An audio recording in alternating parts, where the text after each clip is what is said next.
బీటెక్లో బ్యాక్లాగ్స్ ఉంటే జాబ్ వస్తుందా? జనరల్గా ఏంటంటే చాలా మంది అడిగే క్వశ్చన్ ఇది. దీనికి సంబంధించిన ఇలా జాబ్ ఇచ్చే కంపెనీస్ ఏమైనా ఉన్నాయా? సో దీనికి సంబంధించిన ఇన్ఫర్మేషన్ చెప్పండి. చాలా మంది నేను ఇంటర్ కంప్లీట్ చేశాను, బీటెక్ డిస్కంటిన్యూ చేశాను, డిగ్రీ డిస్కంటిన్యూ చేశాను, కొంతమంది అంటే మినిమం ఈ గ్రాడ్యుయేషన్ కూడా కంప్లీట్ చేయలేదు అని అడుగుతూ ఉంటారు. సో దీని గురించి ఈ వీడియోలో మాట్లాడుకుందాము. ఇక్కడ ఇంకో పాయింట్ ఉంది, బీటెక్ లో బ్యాక్లాగ్స్ ఉన్నాయి కానీ తర్వాత క్లియర్ చేశారు. ఎగ్జాంపుల్ 2024లో పాస్ అవ్వాల్సిన వాళ్ళు 2025లో పాస్ అవ్వడం, 2023లో పాస్ అవ్వాల్సిన వాళ్ళు రకరకాల కారణాలతో వాళ్ళకి హెల్త్ బాగాలేపనో లేకపోతే పరిస్థితి బాగాలేక ఏదో చిన్న చిన్న జాబులు చేసుకుంటూ స్టడీని కొన్ని రోజులు దూరంగా పెట్టడం వల్ల రకరకాల కారణాలతోటి 2022 పాస్ అవ్వాలి, 2023, 2022 పాస్ అవ్వాలి, 2024, 25 ఇలా కొంతమంది అవుతూ ఉంటారు. ఇది ఒక సినారీ. ఇంకోటి సినారీ వచ్చేసి ఏంటి అంటే బీటెక్ అయిపోయింది ఇంకా బ్యాక్లాగ్, అసలు ఫస్ట్ బీటెక్ అయిపోయింది ఇంకా బ్యాక్లాగ్స్ ఉన్నాయి అయినా జాబ్ వస్తుంది. ఇది ఒక సినారియో. బీటెక్ లో సెకండ్ సినారియో ఏంటి, ఒక ఇయర్ అవ్వాల్సిన 2024 వాళ్ళు 2025 అవ్వడం, 2022 ఇది ఒక సినారియో. ఇంకొక సినారియో వచ్చేసి ఏంటి అంటే బీటెక్ లో చాలా బ్యాక్లాగ్స్ ఉన్నాయి. ఫస్ట్ ఇయర్ లో ఫస్ట్ సెమ్ లో ఒక 6 సబ్జెక్టులు ఉంటే 4 సబ్జెక్టులు పోయి బ్యాక్లాగ్స్ అయ్యి మళ్ళీ క్లియర్ చేసుకున్నాడు. సెకండ్ ఇయర్ కో థర్డ్ ఇయర్ కో క్లియర్ చేసుకున్నాడు. సెకండ్ ఇయర్ లో కొన్ని బ్యాక్లాగ్స్, థర్డ్ ఇయర్ లో కొన్ని బ్యాక్లాగ్స్, ఓవరాల్ గా 4 years లో చాలా సార్లు ఫెయిల్ అవడం జరిగింది. చాలా సార్లు సబ్జెక్ట్ ఫెయిల్ అయ్యి అరియర్స్ క్రియేట్ అయ్యి మళ్ళీ వాటన్నింటినీ కూడా క్లియర్ చేసుకుంటూ బీటెక్ కంప్లీట్ చేశారు 4 years లో. ఇది ఒక scenario. So scenario by scenario మనం మాట్లాడుకోవడానికి ప్రయత్నం చేద్దాము.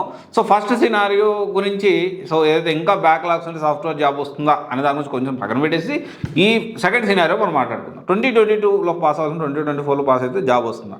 100% వస్తుంది. కాకపోతే ఇక్కడ ఏంటి అంటే మనం రైట్ స్కిల్ నేర్చుకోవాలి. Simple as that. ఇంకో విషయం వచ్చేసి ఏంటి అంటే ఓవరాల్గా మనకి వీళ్ళు ఎవరైతే ఉన్నారో వీళ్ళు ఒక్కసారి కాలేజ్ నుంచి బయటకు వచ్చిన తర్వాత ఎలాంటి స్కిల్ నేర్చుకున్నారు, ఎక్కడ నేర్చుకున్నారు, రియల్ టైం ఎంత ప్రాక్టీస్ చేశారు, రియల్ టైం నాలెడ్జ్ ఎంత ఉంది, ఎన్ని ప్రాజెక్టులు చేశారు, వాళ్ళ పోర్ట్ఫోలియో ఎలా బిల్డ్ అయింది, వాళ్ళ లింక్డ్ఇన్ ఎలా ఉంది. This is very important for this people.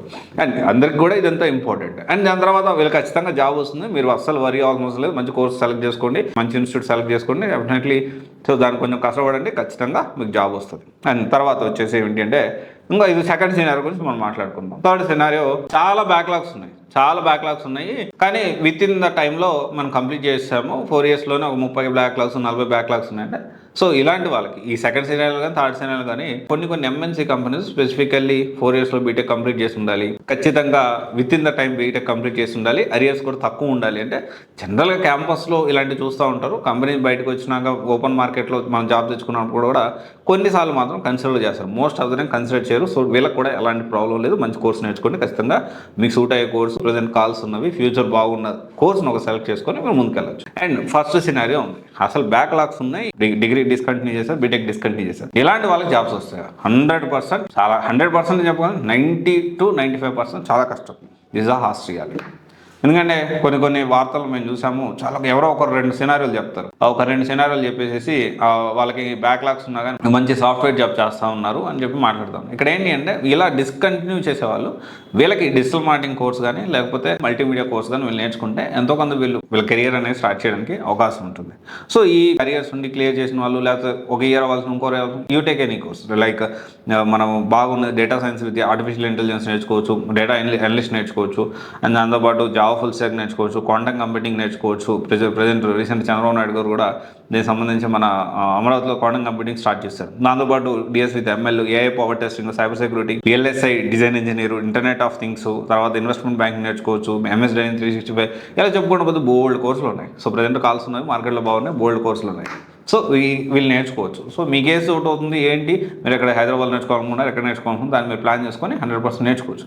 So ఓవరాల్గా ఏంటి అంటే ఎవరికైనా జాబ్ వస్తుంది, కాకపోతే రైట్ డైరెక్షన్లో వెళ్ళాలి. కొద్దిగా కంపారిటివ్లీ బ్యాక్లాగ్స్ ఉన్న వాళ్ళకి సో సాఫ్ట్వేర్ సైడ్ అయితే కష్టం అవుతుంది. They can go digital marketing side వెళ్ళొచ్చు, లేకపోతే ఈ మల్టీమీడియా సైడ్ కూడా వాళ్ళు వెళ్ళడానికి అవకాశం ఉంటుంది. దాంట్లో కూడా మంచి ఫ్యూచర్ ఉంటుంది. ప్రజెంట్ సో వీడియో మార్కెటింగ్ అని చాలా పాపులర్ అవుతుంది. ఒకవేళ ఈ స్ట్రీమ్ సైడ్ వచ్చి ఈ ఎడిటింగ్ ఈ స్ట్రీమ్లోకి వస్తే సో డెఫినెట్లీ సో బాగానే ఉంటుంది ఫ్యూచర్ అనేది. సో ఓవరాల్గా ఆలోచించుకోండి, బీటెక్లో బ్యాక్లాగ్స్ ఉంటే జాబ్ వస్తుంది, ఓకే, దానికి ఏం ప్రాబ్లం లేదు. కాకపోతే సాఫ్ట్వేర్ సైడ్ కొంతమందికి రాదు. ఆ ఒక్క సినారియోలో అంటే బ్యాక్లాగ్స్ ఉంటే మాత్రం సాఫ్ట్వేర్లో చాలా కష్టమైంది, కంపెనీస్ మోస్ట్లీ రిక్రూట్ చేసుకోవు. But non coding side, digital marketing వీటి సైడ్ వెళ్ళడానికి మనకు అవకాశం ఉంది. ఒకసారి చూడండి, ప్లాన్ చేసుకోండి జాగ్రత్తగా. All the best. Thank you. This is Raj signing of.